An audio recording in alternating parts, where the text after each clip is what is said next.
রাসেলস ব্যাপারে আক্রান্ত রোগী আমাদের হাসপাতালে আসছেন এবং সুস্থ হয়ে বাড়ি গিয়েছেন, এবং এখনও যদি রাসেলস ব্যাপার সহ যে কোনো সাপে আক্রান্ত রোগী আমাদের হাসপাতালে আসে আমরা চিকিৎসা দিতে সক্ষম। সারা দেশের নিয়ে আমাদের শরীয়তপুরের পদ্মা বেষ্টিত যে উপজেলাগুলো আছে, জাজিরা, নড়িয়া এবং ভেদরগঞ্জের সখীপুর, এবং এই উপজেলাগুলোর চর এলাকায় ইদানিং রাসেলস ব্যাপারের উৎপাদ বৃদ্ধি পেয়েছে। তাছাড়া অন্য সাপও আছে এবং তার মধ্যে বিষাক্ত সাপও আছে, যেমন কোবরা ক্রেট।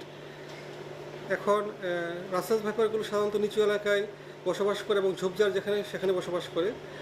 তীব্র গরমে এবং সামনে বর্ষাকাল আসছে, বর্ষাকালে তাদের আবাসস্থলগুলো নিমজ্জিত হয়ে গেলে তারা কিন্তু লোকালয়ে চলে আসবে, তারা আসতে শুরু করেছে অলরেডি। এবং রাসেলস ব্যাপার সহ অন্যান্য বিষাক্ত সাপের কামড় আক্রান্ত রোগীরা আমাদের হাসপাতালে আসছে। আমাদেরকে অবশ্যই সতর্ক থাকতে হবে, সাপে যেন না কাটে। যারা কৃষক অথবা যারা জেলে মাছ ধরতে গেলে, কৃষিকাজ করতে গেলে সাবধানতা অবলম্বন করতে হবে। আর যদি সাপে আক্রান্ত করে সাথে সাথে আমাদের হাসপাতালগুলোতে আসতে হবে। আমাদের সদর হাসপাতাল সহ 5টি উপজেলা স্বাস্থ্য কমপ্লেক্সে আমাদের অ্যান্টিভেনম সহ আমাদের দক্ষ চিকিৎসকরা আছেন, ওনারা চিকিৎসা দিবেন।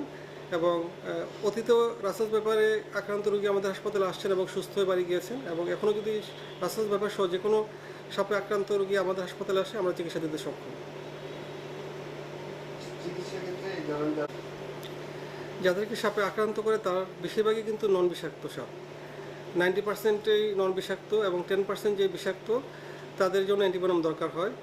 এখন যারা বিষাক্ত সাপের কামড় আক্রান্ত হন না তারাও কিন্তু অনেক সময় প্যানিকড হয়ে যান, ওনারা হার্ট অ্যাটাক করে অনেক সময় মারা যান।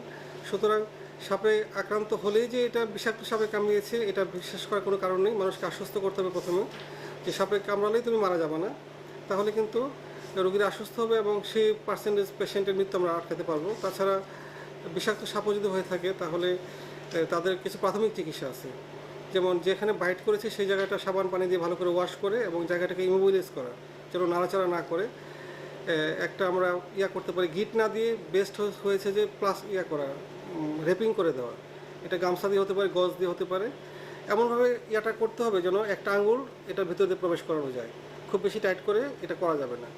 মানে এই সময়টা আমরা নিতে পারি, যারা এই কাজটা পারেন তারা করবেন। কিন্তু বিষাক্ত সাপের কামড়ে যদি কেউ আক্রান্ত হন অবশ্যই তাকে অ্যান্টিভেনম দিতে হবে, সেক্ষেত্রে হাসপাতালে আসার কোনো বিকল্প নেই।